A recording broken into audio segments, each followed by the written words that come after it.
Okay, I got an 029 Super here, 20-inch bar and chain.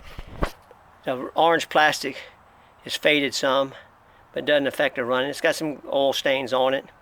I don't know if you can read it, but it says 029 Super there. Nothing broken on it.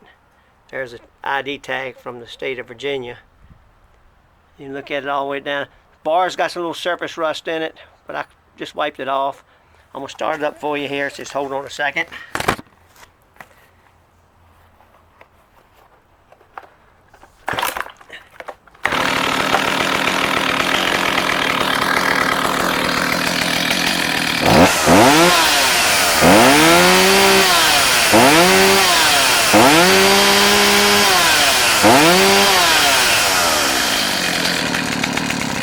Idle's good and runs good.